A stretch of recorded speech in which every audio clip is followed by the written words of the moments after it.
revitalizing the ByWard Market. It's in everybody's best interest to make this place the economic generator it can be. The $200 million plan includes amendments to improve safety, breathing new life into an historic Gatineau landmark. I never heard anybody living downtown here saying we need a hotel. Details on a new proposal for a high-rise development around a current monastery that nearby residents say could change their neighborhood. It's been exactly 1 year since Mark Carney became Prime Minister. We don't have to have reserves because we're providing oil to the market. The PM is in Norway today, answering questions on why Canada doesn't keep oil reserves as the world faces one of the largest supply disruptions in history.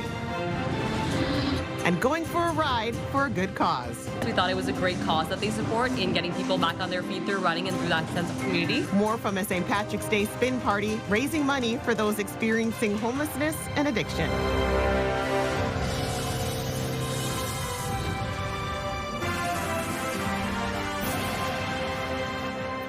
Good evening. Austin is on assignment today. Ottawa City councillors have agreed to a plan to revitalize the ByWard Market. Some new additions to the $200 million plan include round-the-clock washrooms and childcare. CTV's Kimberley Johnson joins us live in studio with those details. Kimberley, what can you tell us? The councillor for the ward, Stephanie Plante, pushed for these motions and council approved them because she says we need to push for the best possible function of the market as it moves into the future. News that the ByWard Market has been approved for 24/7 washroom access is a positive move for Clark Paul Hector. A lot of people actually need these washrooms. That's just one of the new additions to a $200 million plan to revitalize the ByWard Market. It's kind of something I asked is when we are tearing all of that up, is there something we can put in technology-wise with the plumbing and the electrical to have a 24/7 bathroom that is self-cleaning, that anybody would want to use, whether you're a mom who's changing a diaper, whether you are someone who's unhoused who just needs to use a washroom. There has to be something we can put in place that helps everyone. But those who use the market say the new facility will need to be monitored. I'm worried about the damage and how much money that's going to cost, because it's nice to have a washroom, and as an older person, I understand that, but it could be a little scary to be in there during the day. The ByWard Market's revitalization project also includes upgrades to ByWard Market Square and creating a pedestrian-friendly event space on York Street, and the Clarence Street Garage to be turned into a community hub. The amendments also add flexible daycare for shift workers, including those who work in bars and restaurants and the nearby hospital. I think the daycare would be amazing for the kids and the parents that have, I guess, 2 to 3 jobs or 12-hour shifts. And there are plans to install bollard or street barriers that can automatically be raised to help create pedestrian-friendly zones for safety and to control traffic in the market. We are filling potholes and keeping the lights on in community centers in Canada, in Orleans, in Barhaven, etc., with the revenue that's generated here. So it's in everybody's best interest to make this place the economic generator it can be. And those like Paul Hector also hoping the project will bring life back to the market. From a lot of people that I've talked with, their main thought of Ottawa is it's boring. I want that idea to shift out of their mind. While Plante says the amendments have been approved, there is no official price tag on the new features, and all options for the planned washroom facilities are being reviewed, and securing funding will be the next step. CTV's Kimberley Johnson reporting live for us tonight. Thank you very much. And you can scan the QR code on the bottom of your screen to link to us online or visit ctvnewsottawa.ca. We have more details on the ByWard Market Revitalization Project. All right, we'll take a check and see what's happening weather-wise here in the capital. We'll take a look at what's happening around the region right now. -2 here in the capital. We have some periods of snow that we're looking at. And again, the snow will be continuing with us right throughout the weekend. 13 degrees, -13 that is, our overnight low, with some clearer conditions here for Ottawa. -11 for both Cornwall and Brockville. We're looking at -8 for Kingston and Trenton, -16 for Pembroke, and for Kittigan-Zibi, -16 as well, with some clearer conditions toward Gatineau, -11 -11 with clear conditions for Kemptville for your overnight lows, -16 for both Maniwaki and for Petawawa. Looking at tomorrow's highs, you're looking at -1 here for Ottawa with a chance of flurries again that we'll be dealing with. Pretty much the same along the Seaway, except we're going from temperatures between 0 and +4. More snow toward Pembroke. They've got -2 degrees there, 0 for the Bancroft area, -1 for Gatineau, -1 for Mont Tremblant. Same thing for Kemptville as well as Montreal. The LRT's partial closure of Line 1 continues into its 4th day. Line 1 was only making trips between Parliament and Tunney's Pasture late Friday evening and Saturday morning, this morning that is, but its service is now back on between Tunney's and Ottawa. R1 replacement buses are running between Lyon and Blair stations. Now, Line 1 has been closed for issues that stem from Wednesday's ice storm. Crews are currently working to fix a broken wire from the overhead catenary system on a stopped train that is at Blair Station.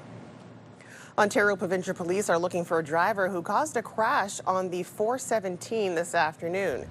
OPP posting this video to social media saying it wants to speak with the driver of the Honda Odyssey van after it caused this multi-vehicle crash on the Queensway near Bronson just before 2:20 p.m. They've asked the person to contact the OPP's Ottawa detachment. Harm reduction groups in Ottawa say the Ford government is going to stop funding supervised consumption sites. It's a move that Ottawa Inner City Health and the Sandy Hill Community Centre are calling deeply concerning. CTV's Austin Lee joins us live in studio with more. Austin. Well, Kimberley, the Executive Director and the Chief Executive Officer of Ottawa Inner City Health and the Sandy Hill Community Centre say they were advised last night that the Ministry of Health is withdrawing funding for consumption and treatment services at both organizations within 90 days. Harm reduction advocates say this move will not only increase preventable overdose deaths, but will also increase pressure on emergency and health services. The groups argue evidence supports a harm reduction approach of keeping people alive and reducing risks without requiring abstinence. Both organizations are now urging the province to reverse its decision, and they say that they will continue working with staff, local officials, and community partners to mitigate any disruptions to those impacted services. Now, other organizations in Ontario, including at least 2 in Toronto, were also told that they will no longer receive provincial funding for their consumption and treatment services programs. We did reach out to the Ministry of Health for comment, but we did not hear back. Kimberley. CTV's Austin Lee reporting live for us tonight. Thank you very much, Austin. An Al-Quds rally is going ahead in downtown Toronto today, despite efforts from the provincial government preventing it from happening. Organizers say the Al-Quds rally is meant to support Palestinians, but Ontario Premier Doug Ford calls the rally a breeding ground for hate that glorifies violence. Ford reacting to the court's decision to deny an injunction to stop the rally, posting his disappointment to social media today, saying in part, while the judge cited Canada's Charter of Rights and Freedoms, when we talked about rights, we need to be clear that every person has the right to safety and security. CTV's Natalie Johnson has more from the rally outside the U.S. consulate. Well, we are in front of the U.S. consulate in downtown Toronto, where hundreds of demonstrators, possibly thousands, have gathered as part of the annual Al-Quds rally. You can see that there are people in support of Palestine on one side of the street here, and on the other side of the street, a counter-protest flying Israeli flags has formed as well. There are dozens of Toronto police officers separating the two sides, lined up and down University Avenue. Thus far, it has been a largely peaceful protest. One arrest has been made, but all of this comes after an attempt by the Ford government yesterday to stop this demonstration from legally taking place. The Premier had instructed his Attorney General to file an injunction application. That was not heard until today, an 11th hour hearing in which the justice ruled that it would be unreasonable to prohibit these protesters from gathering, that it would trump their civil liberties. The Premier had argued that it would be necessary and would create a risk to the public fueling hate speech and possibly acts of violence in the wake of rising anti-Semitism in the greater Toronto area. The other side, the organizers, meanwhile, had argued that it was politically motivated and perhaps even rooted in anti-Palestinian racism. But the protest did go ahead at the last minute, received the green light from the court. Whether or not an order from the court would have stopped this demonstration is another question. Demonstrators had been gathering here all afternoon, and you can see again thousands of people on both sides of the street in front of the U.S. consulate as this Al-Quds Day continues here in Toronto this hour. For CTV News, I'm Natalie Johnson. Back to you. Is that what that means? It's been exactly 1 year since Mark Carney became Prime Minister, and today he's in Norway looking to make deals on several issues, including foreign investment, clean energy, aerospace, and artificial intelligence. CTV's Judy Trin is traveling with the Prime Minister and has the details. Mark Carney is facing increasing domestic pressure on this international trip to deliver tangible economic results. He was sworn into office a year ago today, but the latest employment data shows that 84,000 jobs were lost in February. When questioned about his record, Carney said overall, more jobs have been created on his watch. We've created 84,000 net jobs since I became Prime Minister. The United States created about 6,000 jobs over that period of time. Secondly, in terms of major projects, that's the first point. The second is that every month wages have grown faster than inflation. In fact, you saw in the most recent month wage growth above 4%. So Canadians, cost of living moved up a lot. Canadians are getting ahead. It's going to take longer for that to fully realize, but every month Canadians' wages are growing faster than the rate of inflation. But punishing tariffs on steel, aluminum, and autos remain, and despite moving several initiatives forward, Carney's major project office has yet to approve a single project. In Oslo this morning, Carney met with executives from two Norwegian energy companies, Equinor and Landsverken, as well as shipping giant Maersk. Norway's leader says there is interest in investing in Canada. We have been through a list of areas that Norway and Canada where we can deepen cooperation in connection with the Prime Minister's visit. And I was really so positively surprised to see in the really key areas of our times that we have so much we can do together: energy, artificial intelligence, digitalization of our economies, security, we made reference to that, critical minerals. Carney also met with Norway's king and queen this morning and will have a working dinner with Norwegian Prime Minister Jonas Gahr Støre this evening. Judy Trin, CTV News, Oslo.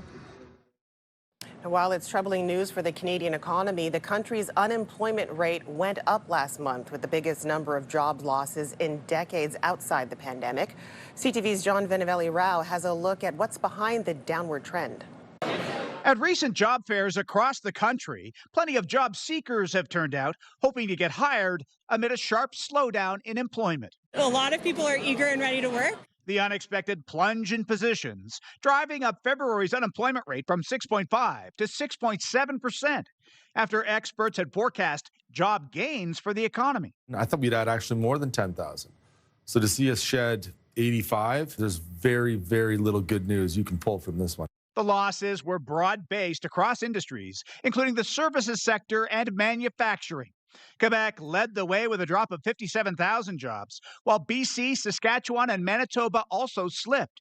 In Ontario, employment held steady, though the unemployment rate rose to 7.6% as more people looked for work. It's been harrowing. It's been dehumanizing. Zara Baksh lost her job as an administrative assistant 6 years ago, and since then hasn't been able to find a full-time job. She's now unhoused, sleeping on a friend's couch. Still, she's not giving up. I am still hopeful. I don't know why, but there's a part of me that thinks, with my skill set, like someone will notice me, someone will return a call back. I'm trying to get as creative as I can with how I'm seeking jobs. Most of the losses came from full-time positions in the private sector and wiping out gains seen late last year. The harsh winter weather in part being blamed, along with trade uncertainty with the U.S. and the softening housing market.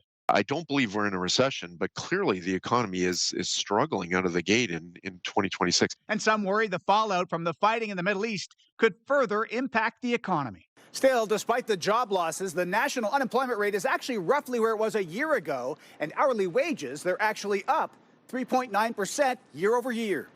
John Valley-Rao, CTV News, Toronto. Ukrainian officials say at least 4 people are dead after Russian missiles and drones hit several regions overnight. Ukrainian President Volodymyr Zelensky said Russia's main target was energy infrastructure around the Kyiv region. That's where the 4 fatalities were reported. Now, authorities say residential buildings, schools, and businesses were also damaged. Russia has kept up with regular airstrikes on Ukrainian towns as U.S.-led efforts to broker an end to the invasion remain on hold amid the war in Iran. And as the war rages on in the Middle East, Iran continues to target U.S. military installations in neighboring countries. CTV's Heather Wright is in Turkey with more on a NATO air defense system used to shoot down drones and missiles. Atop a snowy hill roughly 2,000 meters above sea level is the Kerechke radar station, a key NATO facility used for early detection of ballistic missiles. These types of facilities have been key to not only Turkish defense during this war, but in neighboring countries also targeted by Iran. To bolster Turkey's air protection, an advanced U.S. Patriot missile defense system was deployed here after 2 Iranian missiles were shot down. A third was intercepted yesterday. Iranian officials have insisted they did not give any orders to shoot.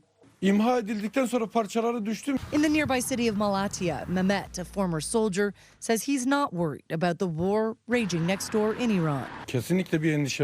We are not scared, he says. We didn't have problems with Iran before, but if something happens, we can fight for our country.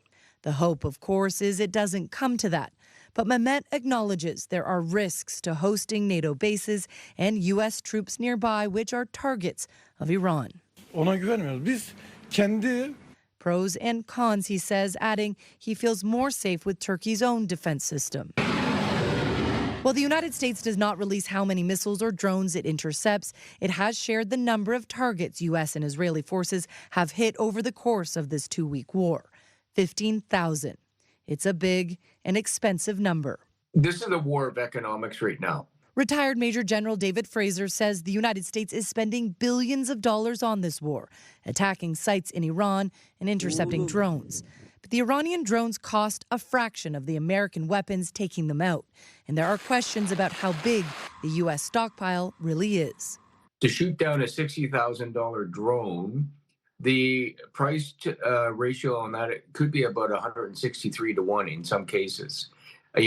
Effective, but certainly not efficient. Iran is deploying a strategy similar to the one used in Ukraine, which has held off Russia's more powerful army for more than 4 years. And while Iran's tempo of attacks has slowed, they have still been able to carry out precision strikes. Today, the U.S. Embassy in Baghdad was hit with plumes of smoke seen coming from the roof. No one has yet claimed responsibility for the strike. They've completely underestimated the Iranians. They've got a second wind. Today, U.S. President Donald Trump vowed to destroy Iran's main oil export hub if the Strait of Hormuz is not immediately reopened, a threat ignored by Iranian officials who say any tanker trying to get through the strait will be targeted. It's yet another sign that this conflict is far from over. Heather Wright, CTV News, Malatya, Turkey. And the conflict continues to cause volatility in the global energy market. Gas prices are being impacted here in the capital. Gas in Ottawa hovering around $1.62 a litre today and $1.66 in Gatineau. Gas prices are expected to continue rising in the coming days. Drivers are warned, experts say prices are expected to rise another 4 cents overnight. Air Canada is extending its suspension of flights to Dubai because of the ongoing war in Iran. The airline says Toronto to Dubai flights are now canceled until at least May. Air Canada says it plans to reintroduce service gradually when flights can safely resume. The airline notes that it continues to add capacity to Delhi to provide travelers with an option. Hydro-Quebec is warning about a scam where fraudsters have been linked to the Iranian government. a cybersecurity firm that there were texts and emails to Hydro clients claiming they overpaid and were eligible for a refund. A link sent to them through a website where they could then input their personal information. Hydro Quebec says it never issues refunds in that way and warns scammers are using the utility's logo. A similar scam was targeted to clients in British Columbia. A historic monastery overlooking the Ottawa River could soon be surrounded by a new development. Plans are being proposed for the site next to the Jacques Cartier Park, but some nearby residents say it could dramatically change their neighborhood. CTV's Josh Morano joins us live with more on this. Josh.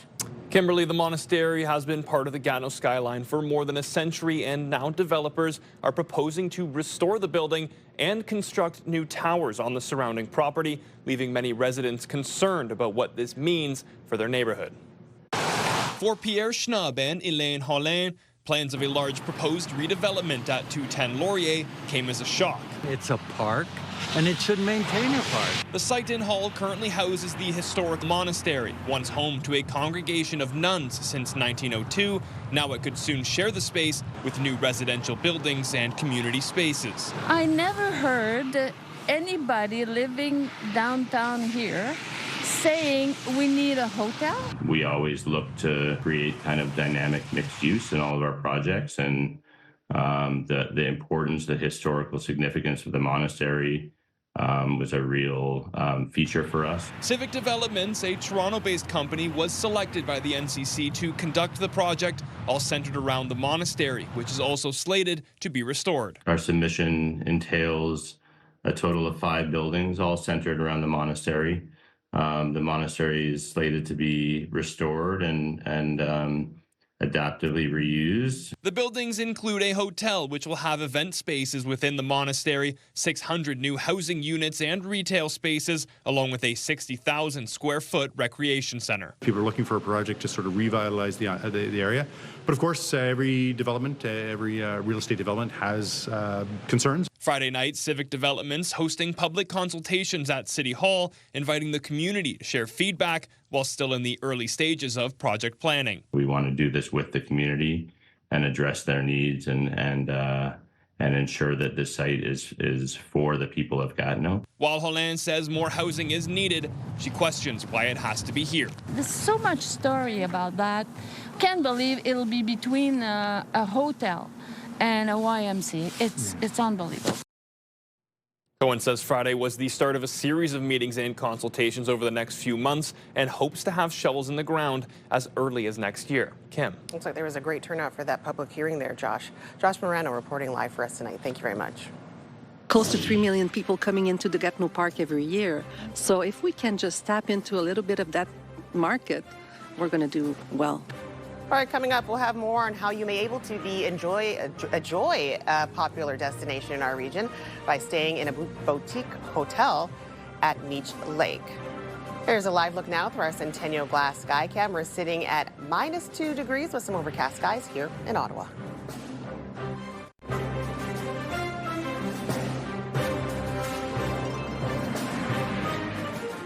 Gatineau Park is a popular destination in our region, and coming this spring, you may be able to enjoy it by staying in a boutique hotel at Meech Lake.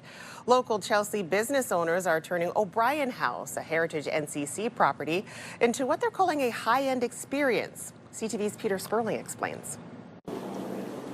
Nestled into the Gatineau Hills along the shores of Meech Lake is Manuela Texera's vision. This is a dream. Taking the historic O'Brien House and we're planning to open it to the public as a boutique hotel. Aiming for a soft launch this May, turning this into what she's calling a high-end experience. We'll be greeting guests here for special events, receptions, retreats, corporate meetings. We'll be serving high tea in the afternoons and brunches on weekends. The plan is also for 11 guest rooms, as seen in these provided AI-generated images. Close to 3 million people coming into the Gatineau Park every year. So if we can just tap into a little bit of that market, we're going to do well. The thing that thrills me most is the opportunity to have high tea, because, you know, high tea is a pretty amazing experience. It's a beautiful building. It's great if she can make it work. The surrounding perfect and relaxing and inviting. The Lodge, built in 1930 for businessman John Ambrose O'Brien, founder of the Montreal Canadiens and a key figure in creating the National Hockey Association. It was acquired by the NCC in the 1960s. I think he would have liked the fact that it's open to the public and people can enjoy it. Because for the past 5 years, I mean, it's been closed. The property underwent extensive renovation in 2018 and did operate briefly as a hotel. Sarah says she's part of a team, Square Old Chelsea, operating other businesses in the nearby village. The team that we already have on site, on place in the village, will be able to kind of create the synergy needed to bring visitors over here. Peter Sperling, CTV News. All right, we'll take another look at the weather. We got a look at the Chief William Canada Bridge there behind me. Again, so a lot of people cleaning up after last night's storm. Now, we were expected to get around 5 to 10 centimeters in the forecast, and the city is reporting that we got anywhere between 7 to 10 centimeters, depending on where you live. So lots of cleanup being done around the capital right now. Here's a look through the satellite radar. Again, we have those overcast skies that'll be sticking with us for tonight and continuing in tomorrow as well, and the beginning of next week. We'll get to that in just a minute. Now, we'll see what's happening across the country right now. We've got 0 in Charlottetown and in Fredericton, looking at -2 in St. John's, +2 toward the Halifax area. In Quebec City, they're at -3. Here in Ottawa and Toronto, we're just hovering around the freezing mark. +2 in Windsor, -4 for Sudbury. They've got some mix of sun and cloud toward Timmins. A bit more sun that they're enjoying. -5 is the temperatures there. 0 up toward Thunder Bay. -12 with sunshine toward Winnipeg. -10 with overcast skies in Regina. A little bit sunnier toward the Saskatoon area. They're sitting at -13. -12 for Calgary and for Edmonton. +8 toward Vancouver. They're dealing with mainly sunshine with a few clouds overhead. Towards us here in the Ottawa stretch, we're looking at, again, -13 for your overnight low. Flurries will be sticking with us into tomorrow afternoon. -1 looks like it's going to be the high to start us off for our Sunday. We've got -16 for the overnight low toward the Ottawa Valley, and some snow tomorrow. They're looking at -2 for their high. And here toward the Seaway, we've got -11 for your overnight low and 0 for your afternoon high tomorrow. Now, here's a look at the next 7 days ahead. Again, Sunday, we're looking at periods of some flurries. -1 will be the high here for the Ottawa area. Same conditions on Monday, but it's going to be a lot warmer. We're sitting at +12 degrees for Monday. Tuesday, we've got a 60% chance of flurries. -6 looks like it's going to be the high there. And we've got a mixed bag to round us out for the rest of the weekend. They combat homelessness through wellness and through getting people together around running. Well, still to come, this St. Patrick's Day spin party bringing together fitness enthusiasts right here in the capital today. And it's all for a good cause. We'll have those details after the break. Get the latest live local breaking news. Sign up now for our morning and evening CTV News Ottawa newsletter. The best local content from CTV News, Your Morning Ottawa, and News Talk 580 CFRA. Get it all in one place. Sign up now at ctvnewsottawa.ca. The CTV News Ottawa newsletter is brought to you in part by CAA Business.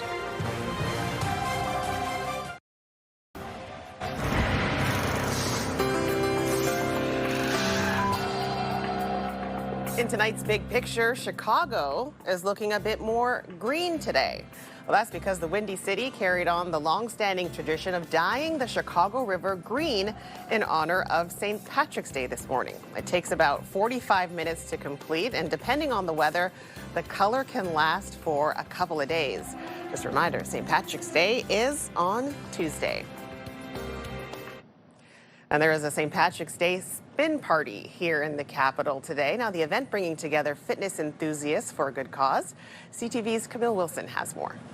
A St. Patty's Day spin encouraging all to stay active. It's always nice to bring the Ottawa fitness community together. Rise and Run Fitness Group along with Wheelhouse Cycle pedaling high knees with high energy, creating a wellness day full of movement. This is your left side. It's just a great community to be able to spin, to run, and move our bodies together in a positive environment. Choreography. We're very excited for the spin class. I think it needs to stay active in winter. This event bringing together runners and spin enthusiasts for a great cause. We're raising money for the this awesome charity Back on My Feet. All proceeds from the event support Back on My Feet, a nonprofit organization supporting those experiencing homelessness and addiction. We thought it was a great cause that they support in getting people back on their feet through running and through that sense of community. I want to bring awareness and help people in need. Emma Runzer-Bouchard loves to stay active with running, yoga, and biking, and happy to give back through Saturday's fundraiser. I think anything that makes people be more active is just such a positive and brings so much brightness to the community in times that are hard. Camille Wilson, CTV News.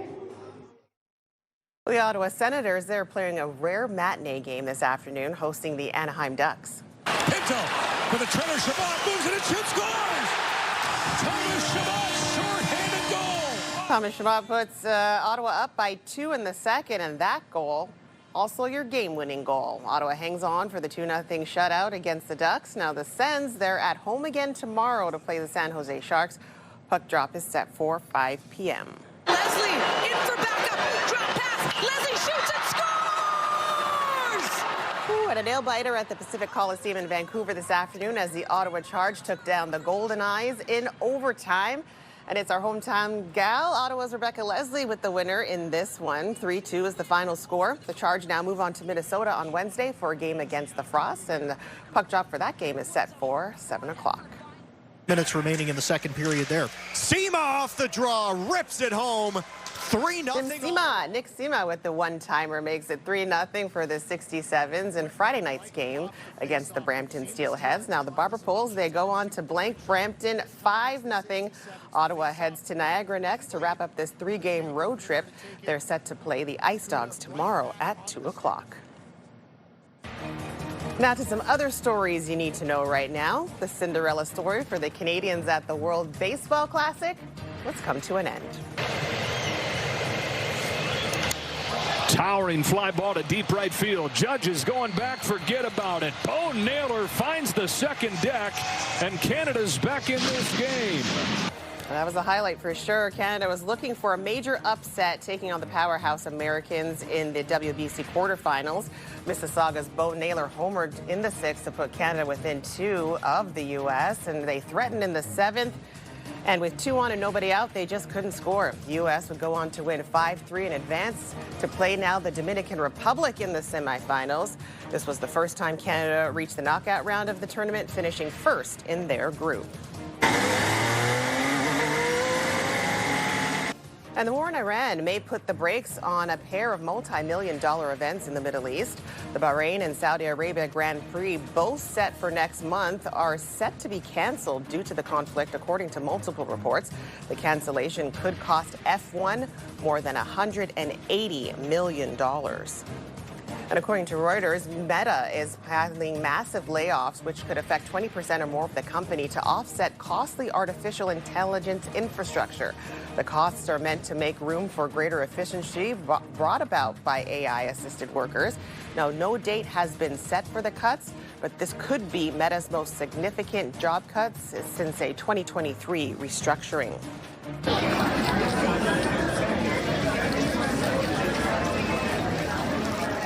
The Ottawa Multicultural Eid Bazaar is underway at the Nepean Sportsplex. So the free event features a wide range of shopping, entertainment, and of course, delicious food. It all started at 11 o'clock this morning, but it wraps up at about 7 o'clock this evening.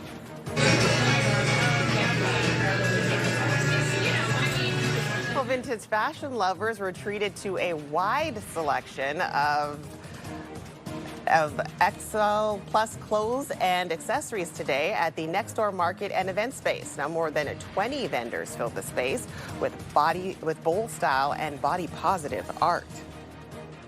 We already have a huge shortage in nurses and doctors and teachers, and if people cannot follow their dreams and go to school to fill these professions, how are we going to fix this? Well, still ahead, we revisit the high school students protesting the province's changes to OSAP with a walkout this week. We'll have more on that when we come back. Ottawa's favorite cash contest is back, and it's big. Move 100's $50,000 Beat the Bank. 7 vaults. You decide how much to take home. Sound the alarm? You lose it all. Be listening weekdays for your chance to win. iHeartRadio Weekenders is powered by Barhaven Ford, Ottawa's newest and largest Ford store, and Eastern Ontario's Ford EV leader. All right, it's time to now check in with our iHeartRadio Weekender, Tanea Taylor. Tanea. Coming up tomorrow is the Ottawa Nostalgia and Collectible Show at the Nepean Sportsplex. This is set to feature over 50 of the best dealers and over 100 tables packed with unique and hard-to-find memorabilia. It also features door prizes and lots more for you collectible lovers. The best part is that admission is just $8. Sounds like a great way to spend your Sunday morning or afternoon. Also happening tomorrow, the Sens take on Macklin Celebrini and the San Jose Sharks. This will definitely be a great game to check out. And if you've been meaning to get to a game this year, but you haven't, now is the time to do it as the Sens start to wrap up their regular season. Plus, you can't go wrong with a 5 p.m. puck drop. As usual, lots more to do this weekend around Ottawa. The full list and all the details at ctvottawa.ca/weekenders. For the iHeartRadio Weekenders, my name's Tanea Taylor. Have a great one. iHeartRadio Weekenders is powered by Barhaven Ford, Ottawa's newest and largest Ford store, and Eastern Ontario's Ford EV leader. Well, in case you missed it this week, high school students in Ottawa protesting the province's change to OSAP with a walkout. They say the proposed changes to OSAP leave students graduating with far more debt. CTV's Caitlin Wilson has more. Holding signs and chanting, high school students walking out of class at École Secondaire Beatrice Deslanges Tuesday, raising concerns about the cost of their future education. I feel like I have less of a chance, and my generation, my people here with me, we have less of a chance. Dozens joining students from nearby schools protesting the Ford government's proposed changes to Ontario's Student Assistance Program, or OSAP. Some students have already accepted their offers. Some students are going away for school and they thought they had support, but now you're just you're pulling the carpet under their feet. Under the current system, students can receive up to 85% of their funding through grants and the other 15% through loans. But under the proposed changes, only 25% would come through grants, while the rest would be repayable loans. Hands off OSAP! Hands off. For students like Ariel Mwanga, who hopes to become a neurosurgeon, the thought of graduating with heavy debt is concerning. My family, we don't live here, we don't come from here, so we're not that well off. So the OSAP grants really help us fund our education and stuff, you know? In a statement, the province says the changes are necessary to restore sustainability to OSAP and ensure its availability for future generations. The province says the program cost $2.7 billion this year and could reach more than $4 billion by 2029. But critics warn the changes send the wrong message. Highly skilled, highly trained, healthy people are the most valuable thing in the global economy. So instead of making it harder for people, the government should be making it easier for people to get the skills and knowledge that they require to be contributors. For students at this rally, they hope their message reaches Queen's Park and the province reconsiders. I'm really worried about not only me, but a lot of people having to pay out these loans for 10s and 20 years. That's not something that everybody should have to stress about. Caitlin Wilson, CTV News. Questions are being raised about the practice of paid plasma donations in Canada after 2 people in Winnipeg died following collections. Now, some health advocates are calling for a ban on the practice in Manitoba. CTV's Alex Karpa has more. 22-year-old Rodiat Alabede was a Nigerian student studying in Winnipeg. A GoFundMe page identifies her as one of 2 people who died after donating plasma at 2 collection centers in the city. Now, donating plasma for money could be banned in Manitoba. All options will remain on the table. Our top priority is the safety and well-being of Manitobans. Health Canada said it received reports that 2 people died after donating plasma at 2 Grifols centers in Winnipeg. The Spanish-owned company specializes in producing plasma medicines and told CTV News each donor undergoes extensive evaluations before being deemed eligible. These are really disturbing, tragic events. The Manitoba Health Coalition says the province must hold an inquest into both deaths and is calling for a provincial ban into paid plasma donations. We support ending this predatory practice and rebuilding and expanding the voluntary system that is much safer and equitable ultimately. Grifols has more than a dozen collection centers in Canada. According to its website, donors could make up to $100 per donation. There is no incentive for Grifols to deny a donor when they could be making money from selling their plasma. Hematologist Dr. Ryan Zarechansky says deaths from plasma donations are extremely rare. Neither myself nor colleagues in Winnipeg have heard of this complication, and so it really does evoke a sense of concern that we'll have to understand. Manitoba's health minister said the province is not ruling out ending payment for plasma here in Manitoba, but said they are waiting for a review from Health Canada. Alex Carper, CTV News, Winnipeg. It's an adrenaline rush. You get like so pumped. After the break, the world's strongest woman changed her life through the power of sport and says you can do it too. Far side pass, and it's an early shot. He scores!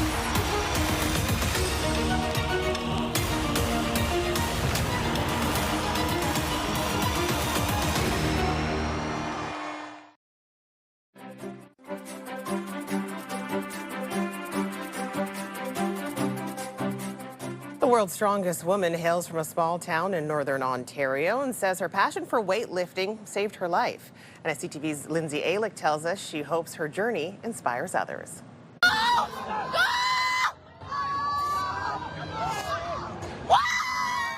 Brianne Tessier landed on top of the podium, taking home first place at the Strong Woman World Championships earlier this month in Ohio. But life wasn't always this way. If I could turn my life around from doing 20 Percocets a day for almost 2 years to winning a world championship, that's a huge 180. And I just want people to realize that it's possible so that they don't quit, they don't give up, they don't quit on themselves. You know, like, you can do it. You can turn your life around completely. You can literally be a world champion.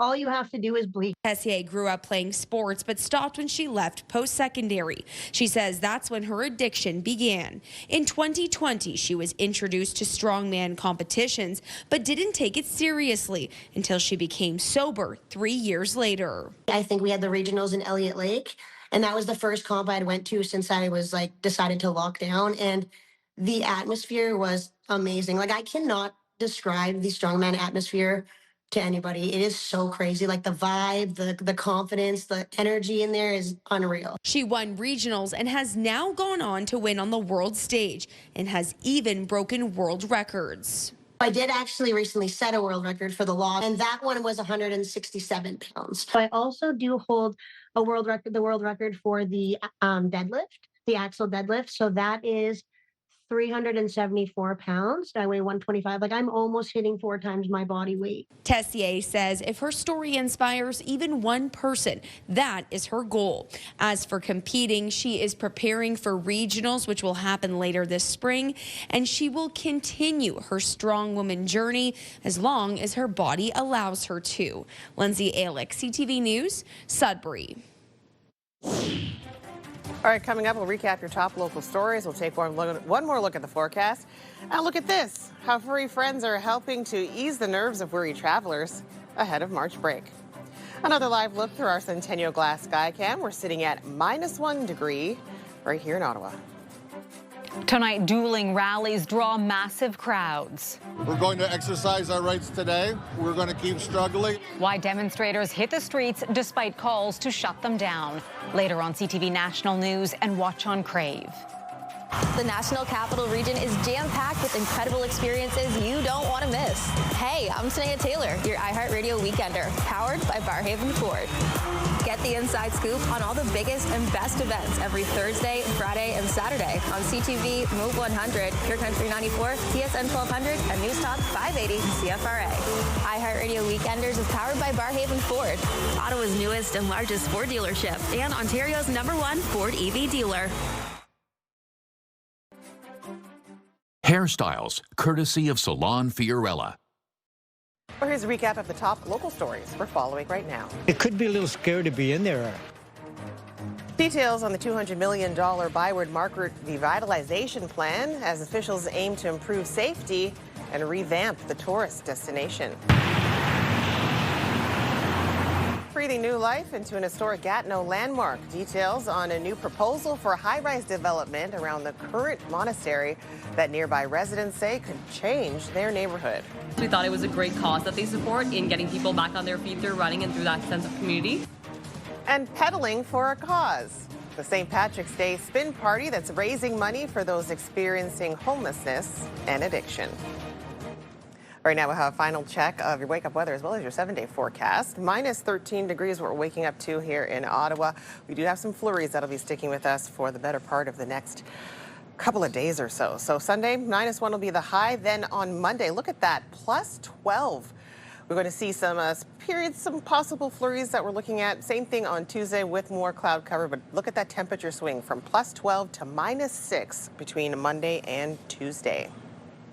And we'll bring in CTV's Austin Lee, who's our late anchor tonight. And for some of our furry friends, they're helping travelers ahead of March break. Yeah, I couldn't miss this one. I wanted to just get onto the desk, weasel my way up here to talk about some dogs. This is fun. Toronto's Pearson International Airport, they are relying on some four-legged companions to ease the nerves of some nervous travelers. There's one of them.